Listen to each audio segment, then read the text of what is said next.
MIPS online क्लासों में आपका स्वागत है। अपन पढ़ रहे पॉलिटिकल साइंस, जिसके अंतर्गत अपन पढ़ रहे थे अध्याय अपना चल रहा है 5वां सभी अमेरिका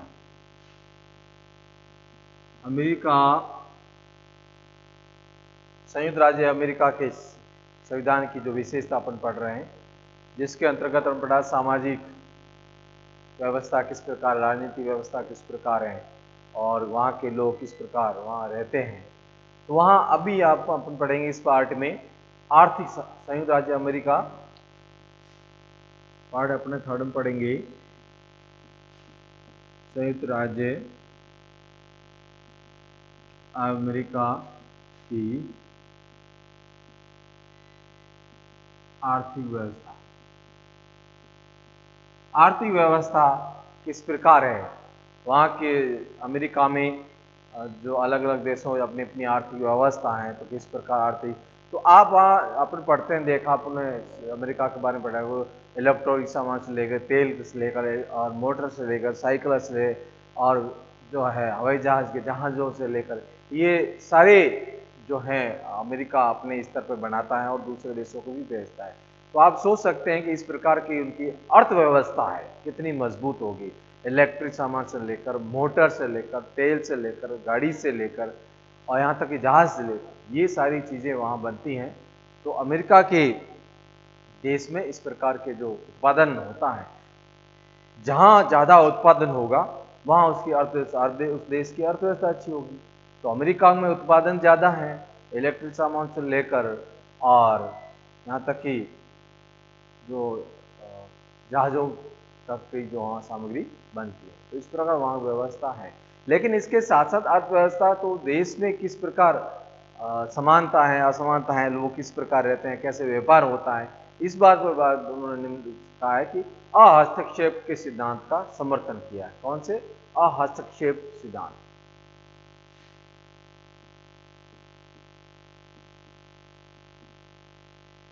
के सिद्धांत का समर्थन, ठीक है। ये जो है अहस्तक्षेप सिद्धांत का समर्थक है या समर्थन किया है। तो वहां अलग अलग देशों के लोग वहां आते हैं और ये इनका पहला ये उद्देश्य व्यक्ति के जीवन में किसी प्रकार का हस्तक्षेप नहीं करता है। वो क्या कार्य करता है, क्या व्यापार करता है, तो वहां धीरे धीरे पूंजीपति लोगों ने पूरे व्यापार पे अलग अलग क्षेत्रों में, बड़े क्षेत्रों में अपना कब्जा बना लिया है और जो श्रमिक लोग हैं वो धीरे धीरे वापिस शोषित वर्ग में आ गए हैं। तो वहां अमेरिका ये कहता है कि हमारे देश में एक खुली प्रतियोगिता है। जो खुली प्रतियोगिता है उसमें कोई भी उसमें भाग ले सकता है, ऐसा है नहीं कि भी इसी की परीक्षा है। तो खुली प्रतियोगिता में कोई भी भाग ले सकता है, तो किसी तरह से हस्तक्षेप नहीं है। संपत्ति को लेकर है कोई विवाद, ऐसा नहीं है कि ऐसी कोई बड़ी कानून प्रक्रिया में गुजरना हो या बहुत बड़ा व्यापार करना है तो बढ़िया कानून से गुजरना पड़ेगा। तो इस प्रकार से वो जिसके पास पूंजी है पूंजी लगाइए और व्यापार करिए। वैश्वीकरण है, दूसरे देशों के लोग अगर वहां जाके अपनी पूंजी लगाते हैं, अपना कंपनी चलाते हैं, तो व्यापार करते हैं, तो अमेरिका को फायदा होता है और उस देश के जिस देश का व्यक्ति वहां व्यापार कर रहा है उसको भी फायदा। तो कहने का मतलब है किसी भी तरह से किसी व्यक्ति के साथ वो हस्तक्षेप नहीं करता। समानता, जैसी पूंजी है तो गरीब है तो गरीब ही रहता है, उसको व्यापार करना तो करे, लेकिन किसी भी संपत्ति मनुष्य के हस्तक्षेप नहीं करता है। तो वहां हस्तक्षेप की नीति को वो अपनाता है। उचित कानूनी कार्रवाई के बिना भी वो अपना व्यापार कर सकता है। कहने वाला किसी प्रकार से वो हस्तक्षेप नहीं है। अगला जो अपन बात करते हैं कि आर्थिक असमानता है।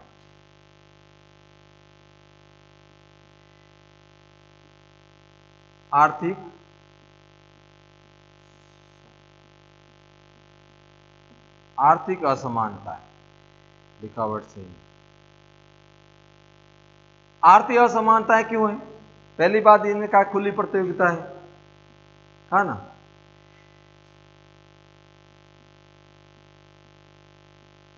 कोई भी भाग ले सकता है, इससे क्या है कि जो पूंजीपति है,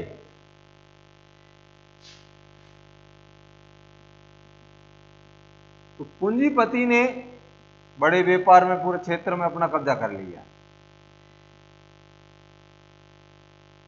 और धीरे धीरे वो जब पूंजीपति जब क्षेत्र व्यापार में कब्जा कर लिया तो धीरे धीरे उन्होंने राजनीति में अपना प्रभुत्व जमा दिया और राजनीति के साथ साथ उसने प्रशासनिक में अपना कब्जा जमा लिया। अपना व्यापार चल रहा है, जहां करता है वहां पैसे दे दिए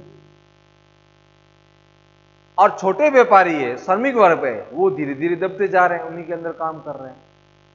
और यहां किसी प्रकार से हस्तक्षेप का सिद्धांत अपनाने के कारण सबसे बड़ा है कि लोग स्वार्थी हो गए। स्वार्थ, तो स्वार्थ का भाव अधिक हो गया और अपने व्यापार के लिए कोई भी अपराध कर सकता है, अपराध करते हैं।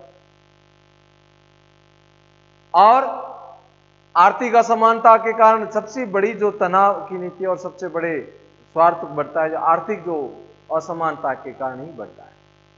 तो और दूसरे को देखकर वो भी अपना स्वार्थ बढ़ाने के लिए वो अपराध करेगा, मिलावटी करेगा, अपना व्यापार बढ़ाने के लिए उस प्रकार की ऐसे अलीगल काम करेगा। तो इस प्रकार की नीतियां वो अमेरिका में अधिक बढ़ रही, जिससे कारण है जो असमानता के कारण लोगों के बीच में तनाव बढ़ रहा है और शोषित वर्ग है और जो पिछड़ा वर्ग है वो धीरे धीरे और पिछड़ रहा है, जो मजदूर वर्ग है, श्रमिक वर्ग है, वो धीरे धीरे और पिछड़ता जा रहा है। लेकिन पूंजीपति जो है धीरे धीरे अपने मतलब पूरे व्यापार में बड़े जो क्षेत्र हैं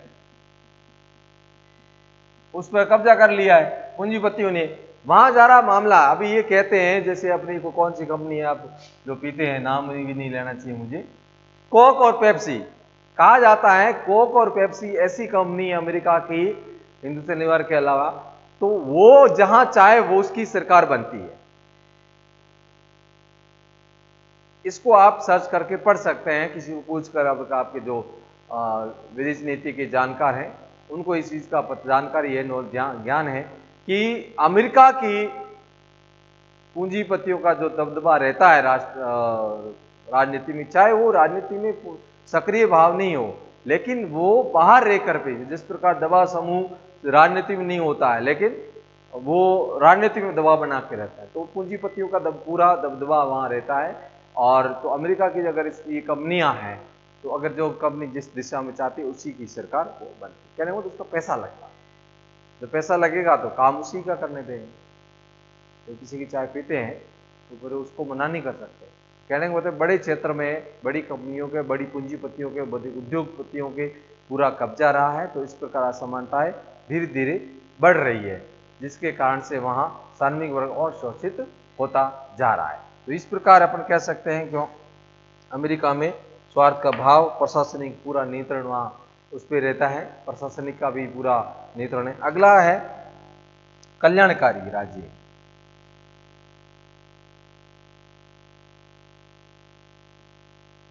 कल्याणकारी राज्य हर देश में,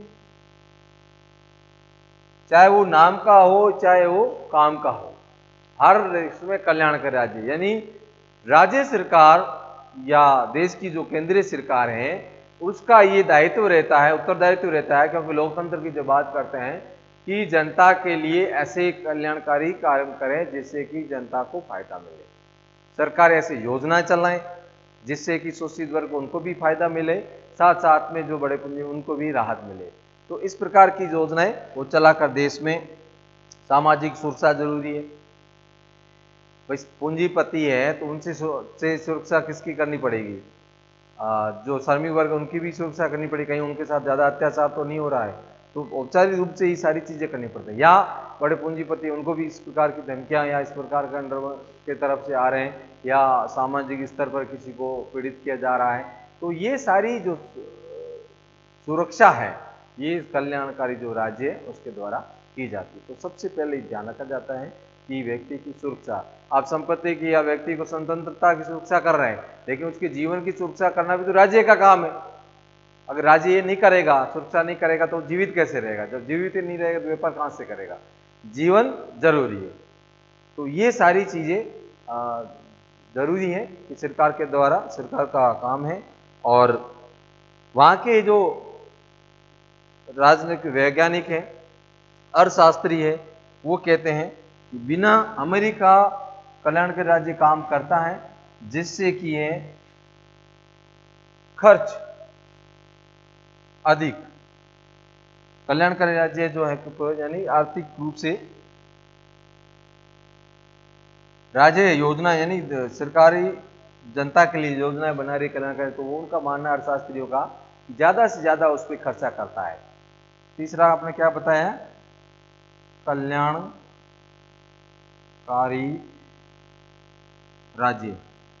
अब योजना आए बीच वाला खा के जाए वो अलग बात है, लेकिन सरकार के जो अर्थशास्त्री और वहाँ वैज्ञानिक शोधकर्ता ये बताते हैं, रिपोर्ट बताते हैं कि सरकार है इस कार्य पर ज़्यादा खर्च कर रही है।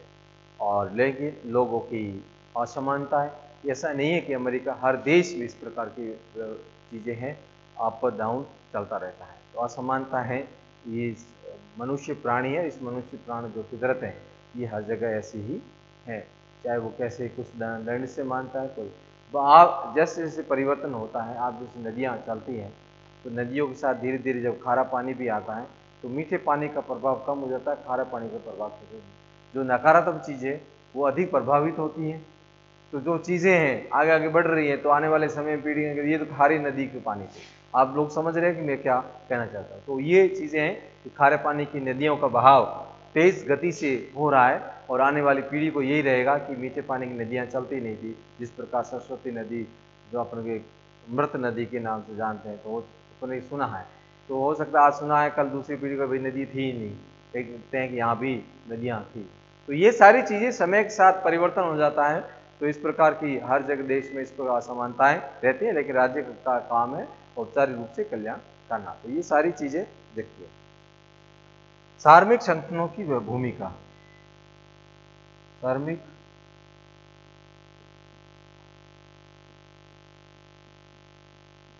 की भूमिका, तो सार्वजनिक जो संगठन है वो शक्तिशाली होते हैं क्योंकि हर जगह है मजदूर दल, यूनियन, मजदूर यूनियन, तो अलग अलग संगठन के द्वारा उनकी जो समय समय पर उनकी मांग को सरकार के पास रखना। जिस प्रकार भारत देश जब आजाद हुआ उससे पहले जो कांग्रेस थी, जो कांग्रेस ने एक कमेटी बनाई थी, एक समिति बनाई, एक संस्था बनाई थी। संस्था का क्या काम था कि जिस प्रकार ये अंग्रेज है और अंग्रेज और जनता के मध्य यानी राजाओं के मध्य, राज्यों के मध्य, यानी यहाँ के जो राजा थे या राज्य थे उन बीच का मेडिएटर का, मध्य का काम करना।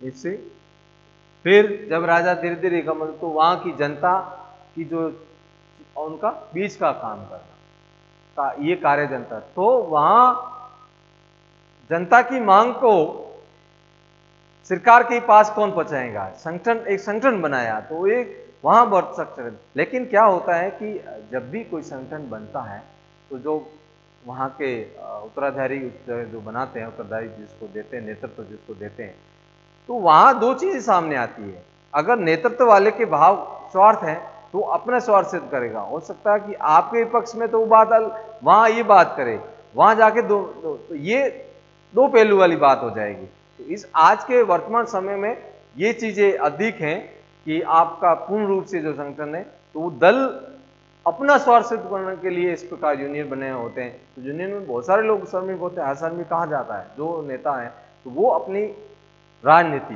तो आज ने क्या किया है कि धर्म पर राजनीति का प्रभाव है। तो धर्म तो हो गया नीचे, राजनीति होगी ऊपर। तो जो तो कर्म है, कर्म के ऊपर अगर राजनीति आ जाएगी तो ये कर्म सही नहीं होगा, तो ये राजनीति भी सही नहीं। तो यहां स्वार्थ के बाद बढ़े तो यहां राजनीतिक समाप्त हो जाएगी।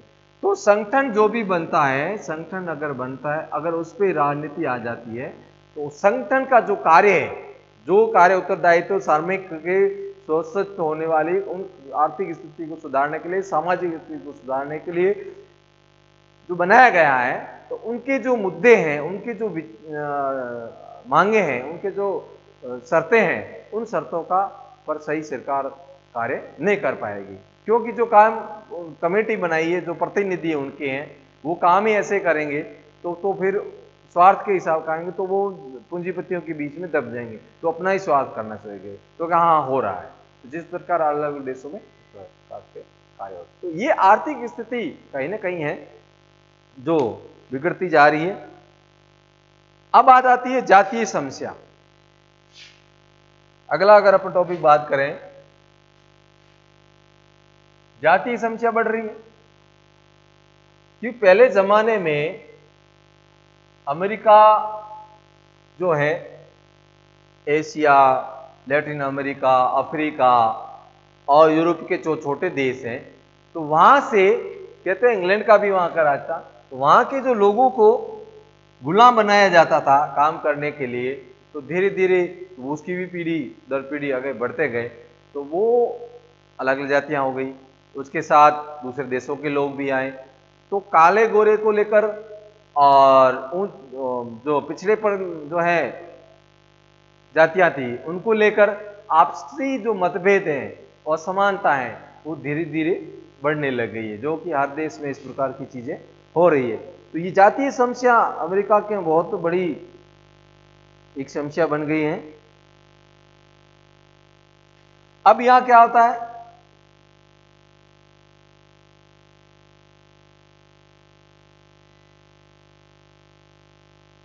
अपने यही बात उसमें भी की थी जब अपन सामाजिक व्यवस्था में बात की, तो मैं कह रहा हूं, कहने का मतलब यह है कि अमेरिका में जो पहले जमाने दूसरे देशों में गुलाम बना के लाते थे, तब उन देशों को धीरे धीरे गुलाम होकर भी तो वहां ऐसी व्यवस्था थी कि प्रताड़ित किया जाता था कि अधिक से अधिक उनकी जो जनसंख्या और बढ़ाई जाए, ताकि आने वाले समय में जो अगर मर रहे हैं तो उनकी संख्या भी बढ़ती जाए, ऐसा नहीं गुलाम है कम होते जाए। क्योंकि धीरे धीरे से समय बढ़ा और समय के साथ जब लोकतंत्र लागू होने लगा, तो वहां की सरकार ने क्या किया कि भाई अब गुलाम की जो है दास प्रथा खत्म की जाए। लेकिन जो वहाँ के जो पूंजीपति या जो लोग थे, तो वहाँ उन्होंने अपनी संख्या को और बढ़ाई, क्योंकि अब लोग खरीद नहीं सकते, खरीद फरोख्त खत्म हो गई, तो उन्होंने जो लोग रह रहे उनकी संख्या बढ़ाने के लिए उनको ज्यादा प्रताड़ित किया। तो इस प्रकार, लेकिन सिद्धांत ये कहता है कि अमेरिका ने एक नियम बनाया कि संविधान ये कहता है कि सभी के लिए समान कानून, कानून की व्यवस्था तो सभी के लिए समान है, लेकिन व्यवहार क्या कह रहा है, जो श्रमिक वर्ग है, जो वहां के पीड़ित लोग हैं, वो तो अभी शोषित हो रहे हैं, लेकिन इससे कारण क्या है कि जो लोगों, जो बड़े लोग हैं, पूंजीपति हैं, उनके प्रति जो दूसरी जाति के लोग हैं उनके घृणा पैदा हुई, तो ये जातीय समस्या धीरे धीरे बढ़ गई है। दूसरा अगला अगर पॉइंट करते हैं वो है कृषि। कृषि प्रधान देश भारत देश को कहा जाता है, तो भारत देश में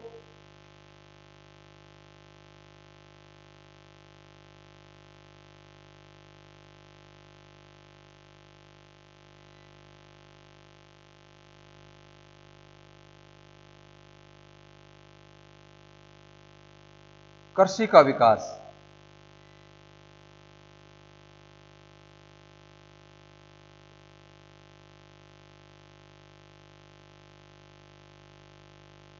अमेरिका में गेहूं, चावल, चाय ज्यादा चीन में होते हैं, लेकिन उत्पादन चाहे वो कृषि का, क्योंकि क्योंकि अमेरिका भारत देश को भी गेहूं बेचता है। मैं पीछे वीडियो में बताया था कि नेहरू के समय में लाल किस्म के जो गेहूं वहाँ जानवरों को डालते, लेकिन वो भी नहीं खाते, तो ये हम भारत देश वाले मंगवाते थे। उस समय ऐसी आर्थिक स्थिति थी खराब, लेकिन जैसे 1965 युद्ध हुआ तो धीरे धीरे अमेरिका ने लाल बहादुर शास्त्री के समय में बंद कर दिया था।